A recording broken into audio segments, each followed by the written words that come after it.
बिस्मिल्लाहिर्रहमानिर्रहीम। अस्सलाम वालेकुम क्लास।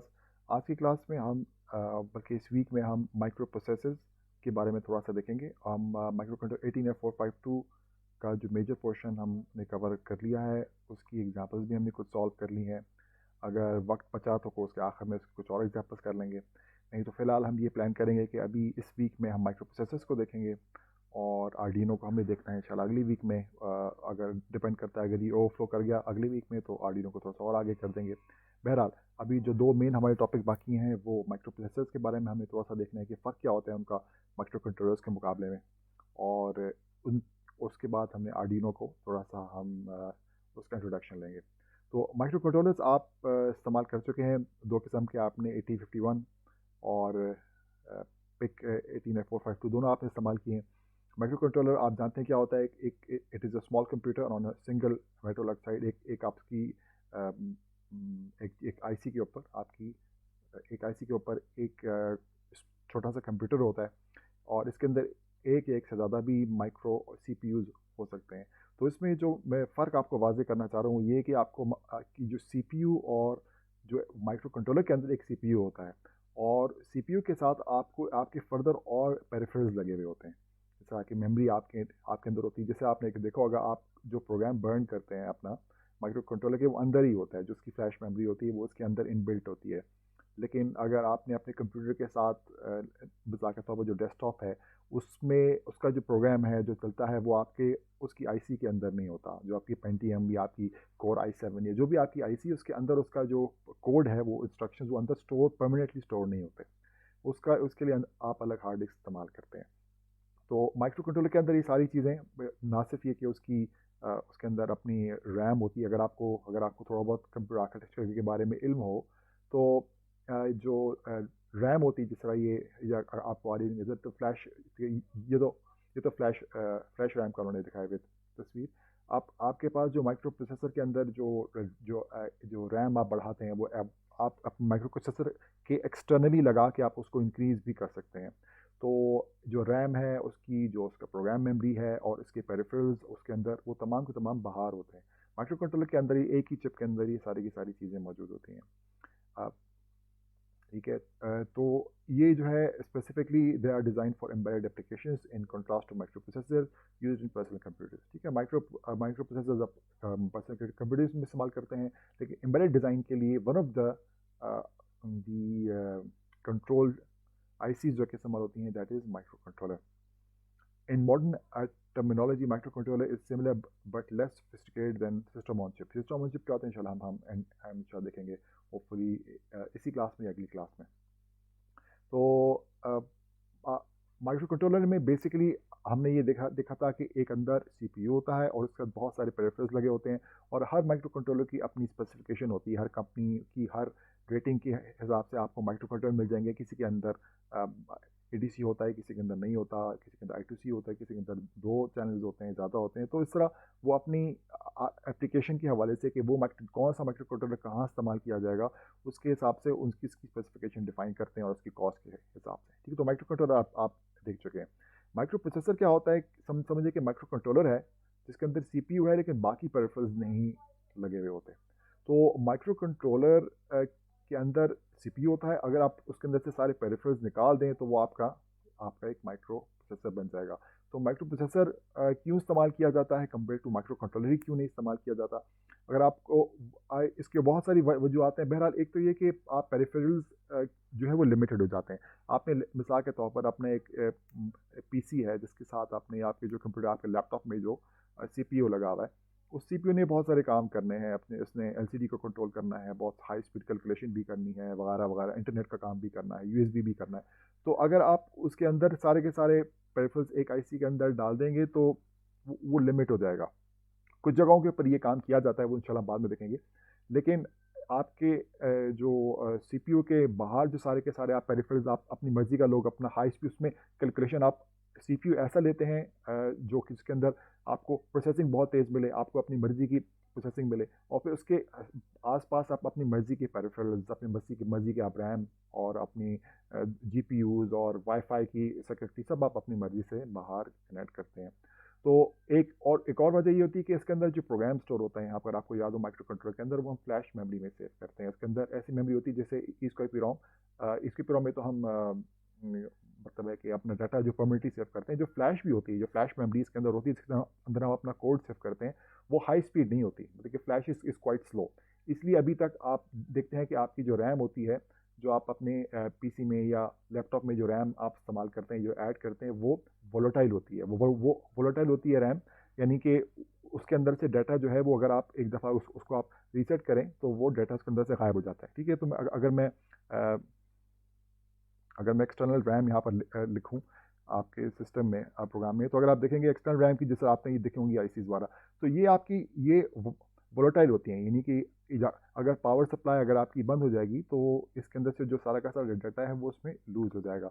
लेकिन आप ये देखते हैं कि जो आप माइक्रो कंट्रोलर इस्तेमाल करते हैं, इसके अंदर जो आप प्रोग्राम बर्न करते हैं वो कहीं जाता नहीं है, वहीं पर रहता है। तो उसका फ़ायदा तो है ऑब्वियसली कि पावर ख़त्म हो जाएगी तो आपका कोड सेव रहेगा, लेकिन नुकसान ये है कि ये स्लो स्पीड होती है। तो अगर आपने हाई स्पीड प्रोसेसिंग करनी है तो ये रैम के अंदर जब आप अपना प्रोग्राम लोड कर लेते हैं हार्ड डिस्क के ज़रिए से, हार्ड डिस्क से आप रैम में डाल देते हैं, तो इसके अंदर इसका जो एक्सचेंज रेट है, जो इसकी स्पीड है, वो बहुत तेज़ है कंपेयर टू फ्लैश मेमोरी। तो इसलिए अगर आपने हाई स्पीड प्रोसेसिंग के लिए लोग नॉर्मली प्रेफर करते हैं कि हम माइक्रो प्रोसेसर ही स्टार्ट करें। और आपकी ये जो जर्नी है कंप्यूटर्स की, ये स्टार्ट माइक्रो प्रोसेसर से ही हुई थी। तो माइक्रो प्रोसेसर में जो सबसे पहला जो माइक्रो प्रोसेसर मार्केट में कमर्शियली आया था वो इंटेल 4004 था। इसका हम पहले भी तस्करा कर चुके हैं क्लास में। तो माइक्रो प्रोसेसर क्या होता है? Micro processor is a computer processor where the data processing logic and control is included in a single integrated circuit. इसमें क्या होता है? इसमें डाटा प्रोसेसिंग कंट्रोल, यानी कि डाटा पाथ और कंट्रोलर इसके अंदर। मुझे मालूम नहीं कि याद नहीं मुझे, मैंने आपसे डाटा पाथ और कंट्रोल के बारे में बात की थी कि नहीं की थी। बहरहाल आई आई अज्यूम कि मैंने नहीं की थी, and I will just show you. ये जो आपको सामने आ रही है पिक्चर नज़र, दिस वाज मैंने जो पहली ज़िंदगी में जो हमारे गेम कंसोल था मेरे पास when I was very young, तो ये मेरे पास ये अटारी कंसोल था, just to show you the difference between जो आजकल टेक्नोलॉजी आ चुकी है। और ये वही गेम थी जो हम बड़े शौक से खेला करते थे। और इसके अलावा एक पैकमैन थी। तो ये बहुत ज़्यादा प्रोग्रेस हो गई इंडस्ट्री में। तो जस्ट वो just a picture to show you.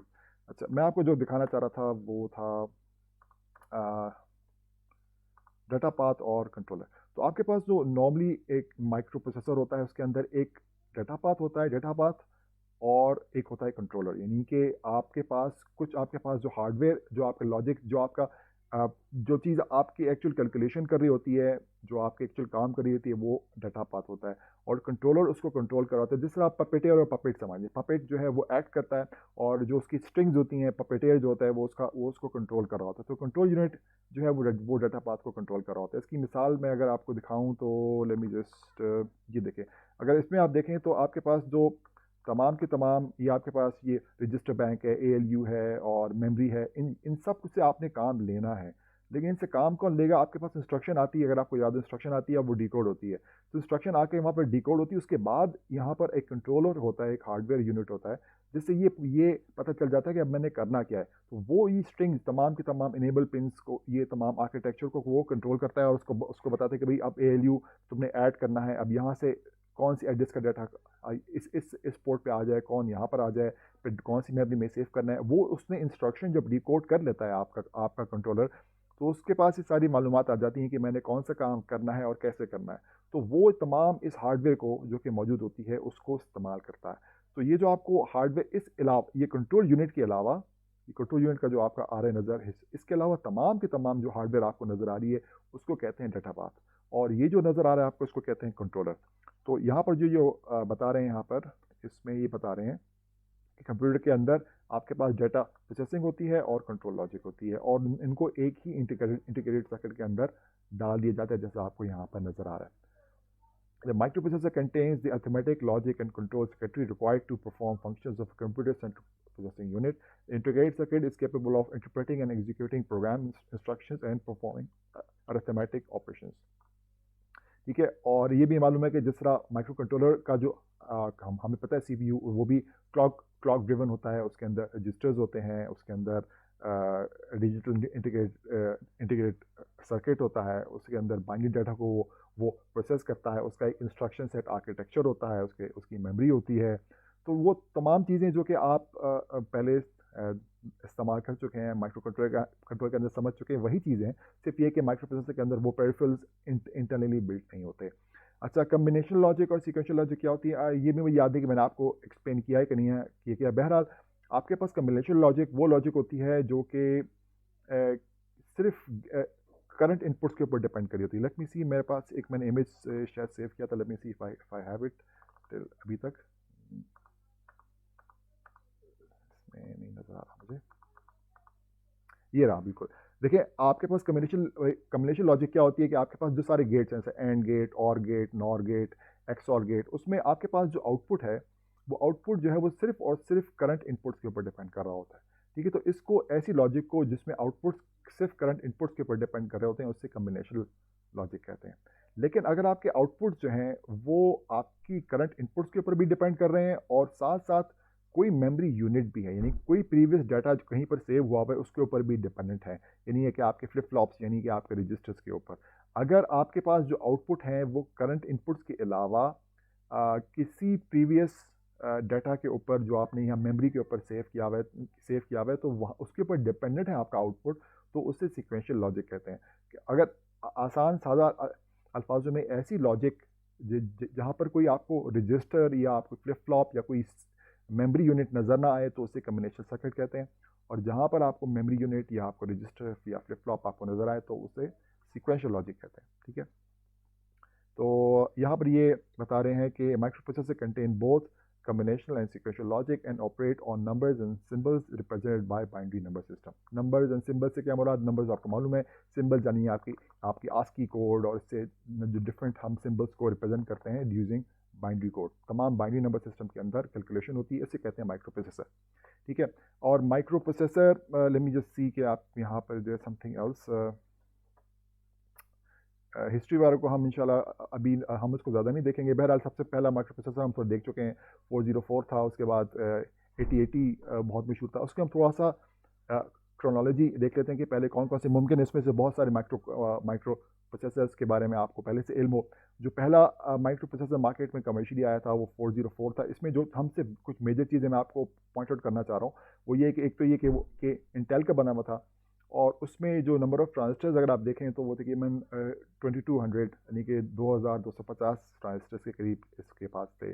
और इसमें जो प्रोसेस था वो 10 माइक्रोमीटर का था, यानी कि जो सबसे छोटा आप ट्रांजिस्टर बना सकते थे वो उसकी तकरीबन इतनी साइज़ होती थी, और इसकी फ्रिक्वेंसी आप देख रहे हैं तकरीबन 740 किलोहर्ट्ज़। तो ये इसके मेजर की चीज़ें जो कि हम ऐसा मैं आगे प्रोग्रेस करूँगा तो आप उसमें फ़र्क देखेंगे। तो इस एरा के यानी कि 1970s में जो है वो कमर्शियल होना शुरू हो गए थे माइक्रो प्रोसेसर्स। तो उसमें ये नाम जो है आपको अभी भी यही नाम आएंगे नज़र में से बहुत सारे आपने देखे होंगे, फेयरचाइल्ड और NEC और नेशनल सेमीकंडक्टर्स। और तो ये इनके जो मशहूर कंट्रोलर्स कुछ ये जैसा मोटोरोला का 6800 बहुत मशहूर हुआ था। फिर उसके बाद मुमकिन आपको इसमें से कुछ ऐसे नज़र आए जो कि आप फेमिलियर हो। 8085 8086 बहुत मशहूर हुए थे, Zilog Z8 8000 और ये मोटोरोला का 68000। तो these were the famous micro controllers that I remember. मुमकिन है आपको कोई और याद हो या आपने पढ़े हो। तो बहरहाल उसके अलावा ये 1980s के फिर आपको दिखा रहे हैं 80 186 जो हमारे घर में जो पहला PC जिसके ऊपर यानी कि डेस्कटॉप जिसके ऊपर पर्सनल कंप्यूटर पर जिसमें मैंने काम किया था, और गेमिंग के बाद शुरू में अटारी के बाद जो पहला कंप्यूटर हमारे घर में आया था वो मेरे चाचा लेकर आए थे, दैट वाज 80286।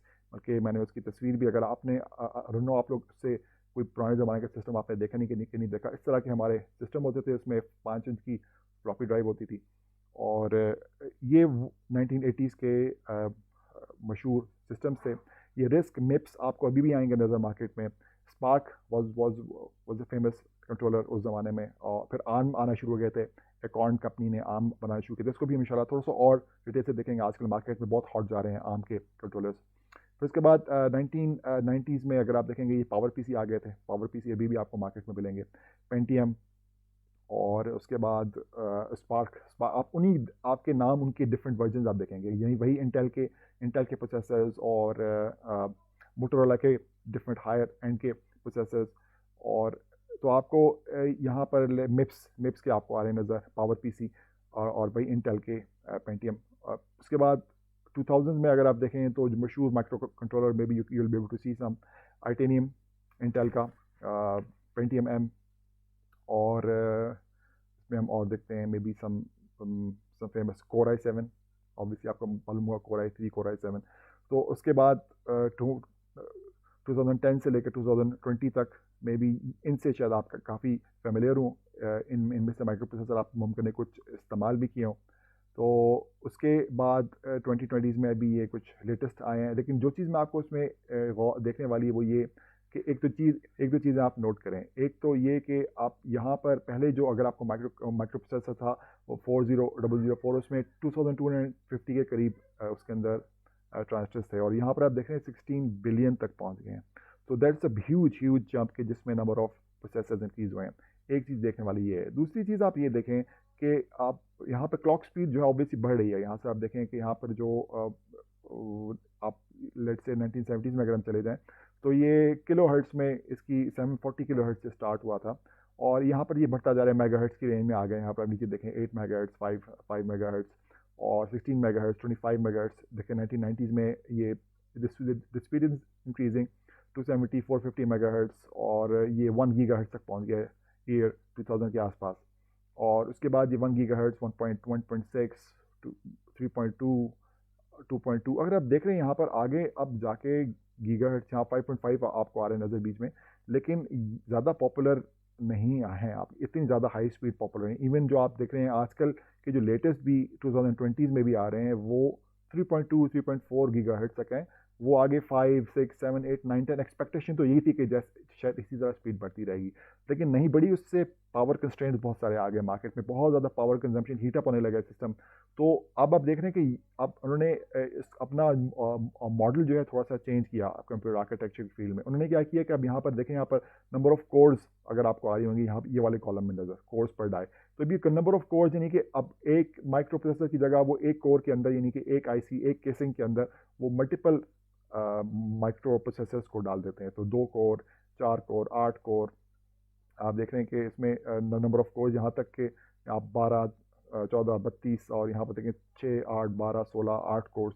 तो आपके कोर्स और देख रहे हैं वो आपके इंक्रीज करते जा रहे हैं। तो नंबर ऑफ कोर्स, तो ये ट्रेंड मैं आपको दिखाना चाह रहा था कि अब ट्रेंड जो है वो मल्टी कोर्स के ऊपर आ गया, क्योंकि उससे नंबर बहुत ज़्यादा स्पीड इंक्रीज करने से फ़ायदे से ज़्यादा नुकसान ज़्यादा हो रहा था, क्योंकि उसकी हीटिंग को मैनेज करना had become a big problem. This is one of the issues that I am aware of. I am sure जो लोग आर्किटेक्चर में उनको और इश्यूज़ के बारे में भी इल्म होगा, इसकी मैन्युफैक्चरिंग और कंस्ट्रक्शन रिलेटेड जो भी लाइफ रिलेटेड जो इश्यूज होते हैं उनके हवाले से, right. So this was the trend I wanted to show you कि आप अभी जो है मार्केट में कौन कौन से माइक्रो प्रोसेसर किस तरह उनकी टेक्नोलॉजी बढ़ती जा रही है। अब देखें यहाँ पर जो हमारा माइक्रो जो हमारे पास इनिशियल था 404, वो 10 माइक्रोमीटर का एक आपके पास तकरीबन ट्रांजिस्टर बनता था उसकी साइज़। और आप यहाँ पर देख रहे हैं तो ये नैनो मीटर्स की रेंज में जाकर, और ये हंड्रेड्स ऑफ नैनो से ले लेकर अब टेंस ऑफ नैनो तक जो है वो बात पहुँच गई है। और ये देखें 7 नैनो और 5 नैनोमीटर, नहीं कि एक दिस इज़ एक्सट्रीमली स्मॉल, कि एक ट्रांजिस्टर जो है वो जो है इतना छोटा है। इसकी तो कंस्ट्रक्शन करना, इसकी VLSI जो टेक्नोलॉजी है वो बहुत ही एडवांस हो चुकी है। सो this was brief about the chronology of micro processors के ये किस तरीके से ग्रो किए हैं। मैं सिर्फ आपको ब्रीफली आपके सिर्फ इन्फॉर्मेशन के लिए बता रहा हूँ कि आपके पास मालूमात आ जाए कि ग्रोथ कहाँ से कहाँ तक पहुँच चुकी है। और हमारा जो एज एम्बेडेड सिस्टम इंजीनियर आपका जो ज़्यादा ताल्लुक होगा, अगर आप VLSI साइड पर जाते हैं, यानी कि इसकी कंस्ट्रक्शन और मैन्युफैक्चरिंग जो कि पाकिस्तान में नहीं होती, अगर आप बाहर कहीं जाएंगे तो आपका इसकी मैन्युफैक्चरिंग और VLSI की तरफ आपका शायद रुझान होता है, you can choose that path. लेकिन as an embedded designer, as an embedded engineer या पाकिस्तान में आप काम करेंगे तो आपका ज़्यादातर ताल्लुक जो है वो इसके आर्किटेक्चर से होगा, और इसका इंस्ट्रक्शन सेट आर्किटेक्चर आपके लिए बहुत इंपॉर्टेंस रखता है। इंस्ट्रक्शन सेट आर्किटेक्चर ब्रीफली आसान ज़बान में ये कि आपका जो हार्डवेयर आपने इस्तेमाल करना है उसके साथ जो आपकी कलाम होगा, आपके जो उससे बातचीत होगी, जो उससे कम्युनिकेशन होगी, उसके लिए जो ज़बान है वो इंस्ट्रक्शन सेट आर्किटेक्चर है। यानी कि वो सिर्फ ये ज़बान समझता है। हर कंप्यूटर का एक अपना ISA होगा और उसका एक आर्किटेक्चर होगा, उसकी ज़बान में आप उससे बात करेंगे। पीछे जो एक्चुअल हार्डवेयर में हो रहा है उसकी आपको कुछ समझ तो बहरहाल होनी चाहिए, लेकिन असल में जो आपका जो ताल्लुक है, जो आपकी कम्युनिकेशन है, वो आपकी ISA के साथ होती है। तो इसको समझना और इसके बेसिस के ऊपर क्या इंप्लीकेशन होती है, ये हमारे लिए इंपॉर्टेंस रखता है। An instruction set architecture is an abstract model of a computer, also referred to as computer architecture.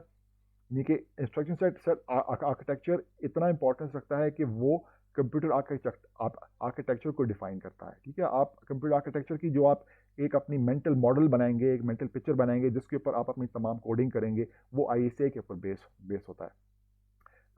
Realisation of ISA is called an implementation. एक आईएसए जो है, आपको ये कमांड्स है, मतलब कि बहुत सारी कमांड्स, मतलब कि आप घर में आपके मतलब कि आपके वालिदैन, आप लेट्स से 3-4 भाई हैं, बहनें हैं, आपको अब्बू अम्मी जो कमांड्स देते हैं वो और आप जो समझते हैं वो इंस्ट्रक्शन सेट आर्किटेक्चर एक हो गया आपका। क्या इंस्ट्रक्शन समझते हैं आप, अब उसकी इम्प्लीमेंटेशन एक्चुअली मुमकिन है मुख्तलिफ हो। यानी कि अगर आपके अब्बू आपकी अम्मी आपसे कहती हैं कि भाई घर साफ़ करना है, तो मुमकिन है आपका साफ़ करने का तरीका मुख्तलिफ हो और आपके भाई का तरीका मुख्तलिफ हो, लेकिन इंस्ट्रक्शन दोनों को एक ही समझ में आएगी। तो एक इम्प्लीमेंटेशन जो है उसकी एक आर्किटेक्चर की मुख्तलिफ आईएसए की एक मुख्तलिफ इम्प्लीमेंटेशन हो सकते हैं। ये मेरा कहने का मकसद है कि मुमकिन है कि जैसे हमने 8051 की जो इंस्ट्रक्शन सेट पढ़ा था, आपको पता है कि इसकी जो मूव कमांड है और इसकी सेट बिट कमांड है, वो कमांड्स समझने वाला कोई और प्रोसेसर भी हो सकता है आपके 89C51 के अलावा, जो कि वो उस आर्किटेक्चर को समझेगा। ठीक है, and ISA permits multiple implementations that may vary in performance, physical size and monetary cost। ये कि मुमकिन मुख्तलिफ इम्प्लीमेंटेशन हो सकती हैं एक ही आर्किटेक्चर की, जो कि परफॉर्मेंस में मुख्तलिफ होंगी, उनकी साइज़ मुख्तलिफ होगी, उनकी कॉस्ट मुख्तलिफ होगी, because ISA serves as the interface between software and hardware. ठीक है, तो ये मैं आपको इसकी एक मिसाल देता हूँ, मैंने आपके लिए खोल के रखी थी यहाँ पर, बल्कि if I can get my hands on it. ये कि आपको you are familiar with 8051, right. तो अगर आप 8051 की अगर आप इसमें जाएं माइक्रोचिप की मैस और भी बहुत सारे आपको 8051 आर्किटेक्चर के ऊपर मिल जाएंगे। अगर आप माइक्रो कंट्रोलर माइक्रो प्रोसेसर में जाएं माइक्रोचिप के, तो उसमें 8 बिट में इसमें डिफरेंट आर्किटेक्चर्स के ऊपर बात हुई हुई है। तो 8051 ये आर्किटेक्चर की बात कर रहा है कि इस आइजा यानी कि इस आर्किटेक्चर के ऊपर इसके पास कौन कौन से माइक्रो कंट्रोलर्स मौजूद हैं। और आपको यहाँ पर बहुत सारी लिस्ट मिल जाएगी, यहाँ लिस्ट ऑफ देखिए 5 पेज है यहाँ पर, और बहुत सारे आपको माइक्रो कंट्रोलर्स मिल जाएंगे। इस तरह 89C55WD आपने इस्तेमाल नहीं किया, आपका माइक्रो कंट्रोलर मुख्तलिफ था, लेकिन इसमें आपको उसी किस्म की इंस्ट्रक्शंस यहाँ इसमें मिल जाएंगी। जैसा आप देखें यहाँ पर आपके पास, अगर आपको याद हो कि आपके पास जो माइक्रो कंट्रोलर है 8051, वो 12 क्लॉक साइकिल्स में एक मशीन साइकिल उसका होता है। यानी कि वो एक क्लॉक साइकिल 12 क्लॉक साइकिल्स में एक इंस्ट्रक्शन एग्जीक्यूट करता है नॉर्मली, अगर जो सिंगल साइकिल इंस्ट्रक्शन जो है। लेकिन अगर आप देखें सिंगल साइकिल कोर आपको मिल जाएगी 8051 आर्किटेक्चर के ऊपर, offering the latest in 8051 technology. These high performance 8-bit MCUs execute most instructions in a single cycle. तो वहाँ पर वो 12 में हो रही थी, यहाँ पर सिंगल साइकिल में आपको ये मिल जाएंगी। तो इसके अलावा आपको और भी बहुत सारे माइक्रो कंट्रोलर मिल जाएंगे जो कि इसी आर्किटेक्चर के ऊपर हैं, जिसमें आपको याद होगा कि आपको जो माइक्रो कंट्रोलर है 8051 उसके अंदर I2S नहीं है, मतलब कि और I2C नहीं, मतलब उसमें जो प्रोटोकॉल्स कम्युनिकेशन के हमने पढ़े थे I2C वाला और SPI, वो उसके अंदर मौजूद नहीं है। आपको ऐसे मिल जाएंगे 8051 बेस जिसके अंदर वो मौजूद होंगे और वगैरह वगैरह। तो आप इनमें से देखें कि जिसमें ये आपको और ये देख रहे हैं कि आपको यहाँ पर उन्होंने एप्लीकेशन के हवाले से माइक्रो कंट्रोलर्स की डिवीजन की हुई है। अगर आपको हाई परफॉर्मेंस चाहिए तो सिंगल कोर ले लें, अगर आपको उसमें फ्लैश चाहिए कि आपके अंदर उसके अंदर मेमोरी मौजूद हो, रोम लेस चाहिए, आपको कैन यानी कि गाड़ियों के अंदर जो प्रोटोकॉल होता है उसके स्पेसिफिक चाहिए, आपको यूएसबी के स्पेसिफिक चाहिए, आपने लाइटिंग अरेंजमेंट कोई करना है, आपने एलईडीज वाला लगानी है उसके अपने लाइटिंग कंट्रोल एप्लीकेशन, उसके लिए आपको माइक्रो कंट्रोल चाहिए, तो उसकी डिफरेंट आपको माइक्रो कंट्रोल्स मिल जाएंगे जो कि उनकी कैपेबिलिटीज़ और उनके अंदर जो इंफ्रास्ट्रक्चर है, जो उनके अंदर पेरिफेरल्स हैं, वो उसके मुताबिक होंगे जो आपने एप्लीकेशन के लिए इस्तेमाल करना है। तो कहने का मकसद ये मैं आपसे ये कहना चाह रहा था कि आपके एक ही आइजा के ऊपर मुख्तलिफ इम्प्लीमेंटेशंस हो सकती हैं। ठीक है, तो और हमारा काम ये होगा कि हम एज अ माइक्रो प्रोसेसर के कोर्स में या अभी आगे जाकर हम पहला हमारा एम्फेसिस कि हम इन इम्प्लीमेंटेशंस को समझ सकें, मतलब कि इन आर्किटेक्चर्स को समझ सकें। आप इनमें से किसी आर्किटेक्चर में अपनी एक्सपर्टीज़ जो है वो अपनी बढ़ा सकते हैं। ठीक है, all right, so software that has been written for an ISA can run on different implementations of the same ISA। ये देखिए, एक आपने लेट्स 8051 के लिए जो कोड लिखा है, मुमकिन है जो मैंने आपको और जो माइक्रो कंट्रोलर दिखाए हैं इस वेबसाइट के ऊपर, आप उसमें से किसी के ऊपर मुमकिन आपका कोड वैसे ही चल जाए विदाउट मच चेंजेस। ठीक है, क्योंकि वो उसी आइजा वो वही ज़बान समझते हैं। This has enabled a binary compatibility between different generations of computers to be easily achieved and the development of computer families. Both of these developments have helped to lower the cost of computers and to increase their applicability, यानी कि इनकी cost, यानी कि आप different manufacturers जो हैं वो उसी आइजा के ऊपर अपनी बना सकते हैं। आपको अगर छोटा माइक्रो कंट्रोलर चाहिए, 8051 की जगह 80 में खास 2251 होता है, 2051, वो आपको 8 बिट का छोटा सा आपको मिल जाएगा। बल्कि 8051 का अगर हम खोल लें, लेट मी सी, अगर मैंने आपको 8051 का मैंने यहाँ पर खोला हुआ था, ये आप 8051 की आपको बहुत सारी वेरिएशन मिल जाएगी। देखिए 89C2051, ये आपको वही 8051 आर्किटेक्चर के ऊपर है, लेकिन this is a very small IC, जो कि स्मॉल, इसमें नंबर ऑफ पोर्ट्स आपकी कम है, स्पीड भी स्लो है, और आपको इस तरह की बहुत सारी वेरिएशंस मिल जाएंगी। यहाँ पर भी उन्होंने बताया हुआ है कि आप पहले जो है वो 12 सेकंड लिया करते थे, अब आपको मिल जाएंगे typical maximum clock frequency 12 megahertz. In contrast, enhanced 8051 Silicon IP cores can now run at 1 clock cycle per machine and have clock frequency up to 450 MHz। ठीक है, आपने देखा था कि हाँ आपका जो है 20 MHz के ऊपर चलता है, और आजकल नए 8051 इसी आर्किटेक्चर के ऊपर आ चुके हैं जो कि 450 MHz के ऊपर भी चलते हैं। ठीक है, तो इसलिए ये इसका फ़ायदा ये होता है कि आपको डिफरेंट कैपेबिलिटी की आपको डिफरेंट आईसीज आपको मिल सकती हैं आसानी से। For this reason ISA is one of the most important abstractions in computing today. तो उसके ये आपको आइजा अगर आपको समझ में आ जाता है किसी आर्किटेक्चर का, then you have a very good chance of understanding and using that architecture. An ISA defines everything a machine language programmer needs to know in order to program a computer. What an ISA differs between ISAs. In general, ISAs define the supported data types, what state there is, यानी कि main memory कितनी है, registers कौन से हैं, इसकी क्या semantics, यानी कि किस तरीके से आप इससे कम्युनिकेट कर सकते हैं, इसके एड्रेसिंग मोड्स कौन कौन से होते हैं। तो ये आपके लिए कोई भी आर्किटेक्चर समझने के लिए one of the core things is that you understand its ISA, उसका इंस्ट्रक्शन सेट आर्किटेक्चर आप समझे, राइट। सो अब ये आपके पास जो माइक्रो प्रोसेसर्स की जो क्लासिफिकेशन है, उसमें एक बहुत फेमस क्लासिफिकेशन उसकी आर्किटेक्चर टाइप सिस्क या रिस्क के जरिए से होती है। सिस्क होता है कॉम्प्लेक्स इंस्ट्रक्शन सेट कंप्यूटर, और रिस्क होता है रिड्यूस इंस्ट्रक्शन सेट कंप्यूटर। इनके ऊपर भी क्लासिफिकेशन होती है कि कौन सी आईसी कौन सा आर्किटेक्चर रखती है। जैसे मिसाल के तौर पर अगर हम यहाँ पर वापस जाएँ, तो यहाँ पर उन्होंने क्रोनोलॉजी ऑफ माइक्रो प्रोसेसर में यहाँ पर उन्होंने शायद दिया हुआ होगा, लेट मी जस्ट सी, इसमें दिया हुआ है या आर्किटेक्चर, ये comparison of instruction set architectures यहाँ पर उन्होंने दिया होगा इसी आर्टिकल में, बल्कि हम नीचे देखेंगे। यहाँ पर उन्होंने जैसे ये आर्टिकल हम देख चुके हैं। मैं जो आपको बता रहा था वो है सिस्क और रिस्क में क्या फ़र्क होता है। तो अगर आप देखें यहाँ पर जो आर्किटेक्चर के में जो डिफरेंसेस हैं, उसमें आप नीचे देखें तो यहाँ पर जिस तरह इनिशियल आपको 8051 आर्किटेक्चर नज़र आएगा, 8080 नज़र आएगा, 8086 जो कि हम आप अक्सर यूनिवर्सिटी में पढ़ाया जाता है। इन सब के आगे यहाँ पर देखें डिज़ाइन में लिखा हुआ है सिस्क, और आगे कुछ के आगे रिस्क लिखा हुआ होगा। तो ये भी एक क्लासिफिकेशन होती है माइक्रो प्रोसेसर की, जिसके ज़रिए से आप डिस्टिंग्विश करते हैं उनकी आर्किटेक्चर किस तरह से बना हुआ है। ठीक है, तो आपका कॉम्प्लेक्स इंस्ट्रक्शन सेट कंप्यूटर में क्या होता है कि 6 में आपके पास is a computer architecture in which single instructions can execute several low-level operations such as load from memory, arithmetic operations and memory store।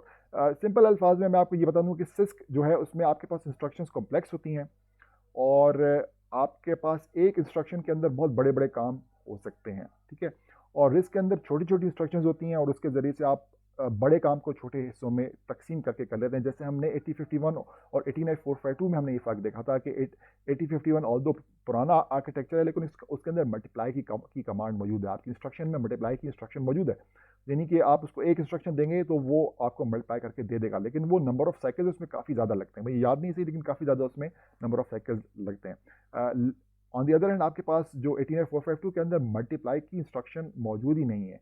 तो जब आप सी कोड में मल्टीप्लाई लिखते हैं तो वो मुख्तलिफ ऐड और शिफ्ट की इंस्ट्रक्शंस को इस्तेमाल कर वो मल्टीप्लाई को क्रिएट करता है।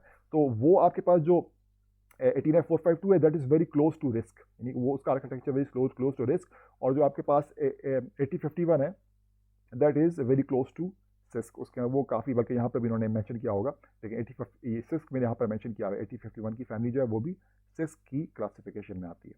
ठीक है, तो अभी हम रिस्क और सिस्क के बारे में इंशाल्लाह और इसकी जो फर्दर क्लासिफिकेशन है माइक्रो प्रोसेसर्स की, उसके बारे में अभी लेक्चर कंटिन्यू है। आज का टाइम मेरे ख्याल से काफ़ी हो गया, सो आई विल लेट मी सी। तो आज का टाइम काफ़ी हो गया, तो आज की क्लास को मैं यहाँ पर रोकता हूँ, और इंशाल्लाह हम आगे कंटिन्यू करेंगे माइक्रो प्रोसेसर्स के की जो डिफरेंट फैमिलीज़ जो पॉपुलर हैं, जो आर्किटेक्चर्स पॉपुलर हैं। इस 8086 है, और इसका आर्म है, और मिप्स है, और रिस्क 5 है, और इन सब को हम थोड़ा सा ब्रीफली देखेंगे कि इनमें क्या फ़र्क है। ये हम क्यों देख रहे हैं, ताकि आप जब मार्केट में जाएं तो आपको इस बात का इल्म हो कि माइक्रो प्रोसेसर्स क्या होते हैं और मार्केट में कौन से हॉट चल रहे हैं, और एटलीस्ट आपके अंदर इतना कॉन्फिडेंस हो कि कोई इतनी मुश्किल चीज़ नहीं है। आप अगर चाहें तो उनमें से किसी एक को भी पकड़कर आगे इसमें से एक्सपर्टीज़ हासिल कर सकते हैं, और यही हमारा मकसद है कि आपके अंदर वो कॉन्फिडेंस आए और वो बेसिक नॉलेज आ जाए, जिसके ऊपर बेस करके आप अपना करियर इनमें से किसी भी पाथ के ऊपर, इनमें से आप किसी भी, ये जो आर्किटेक्चर मैं आपको दिखा रहा हूँ और भी बहुत सारे हैं, या किसी में भी अगर आप एक्सपर्टीज़ हासिल कर लें तो इंशाल्लाह you can make a very good career out of it.